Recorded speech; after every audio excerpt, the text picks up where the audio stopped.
there's one certainty going into E3, it's a lengthy showing of the newest Call of Duty. The only question being whether it will appear on the Xbox stage or the PlayStation stage, or if the publisher will negotiate their way onto both. With the new addition of a 4-player campaign, a live demo could set the tone and energy for something more than the usual set pieces, abbreviated in the interest of time.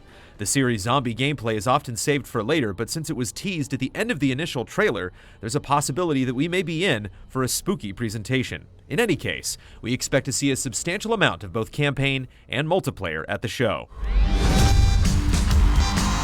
Yeah! There we go. It's hard to believe it's been 5 years since the last Guitar Hero, but that's about to change. Set to release later this year with a completely revamped controller is Guitar Hero Live. This is an important moment for a franchise that's lost a ton of steam, so hopefully the investment in live footage can keep it cheerful without feeling gimmicky. The rhythm genre isn't what it used to be, but the return of Guitar Hero could bring it back into the limelight.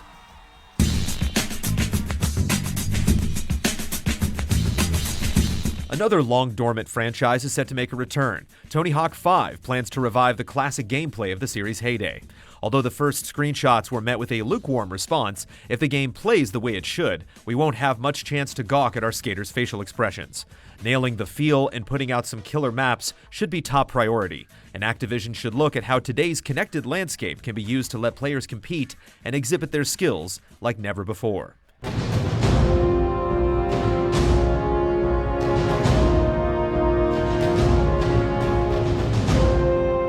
Destiny has already seen a fair amount of DLC, but with its promised long-term support, it's safe to assume it'll be represented in some capacity.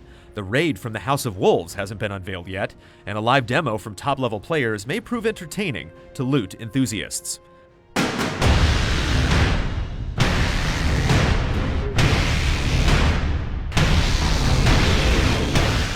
As for Blizzard, they rarely make appearances at E3, but with PC Gamer hosting their first annual PC gaming show, it seems like that might change. There are nearly 20 participants scheduled for the 3-hour event, so it's unclear how much time Blizzard will have to shine. With the recent release of Heroes of the Storm, hopefully they can concentrate their efforts on Overwatch and the long-awaited StarCraft II expansion, Legacy of the Void.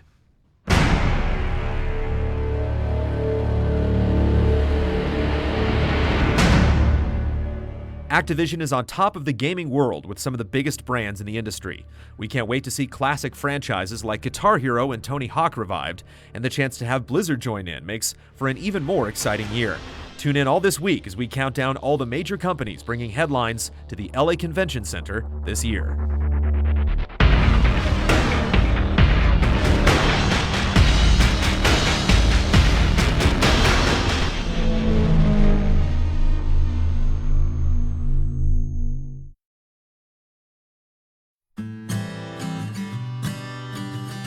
Things are looking pretty good for this old alley cat. This year, GameTrailers begged me to go to E3. Obviously, I was so happy I could cry, but I had to play it cool. People need a cool guy to look up to. And that's me. Buttons.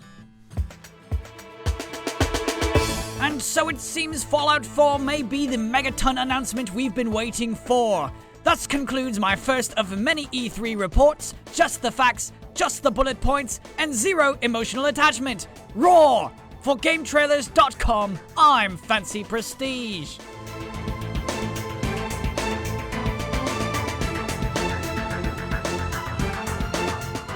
Who's this butt munch?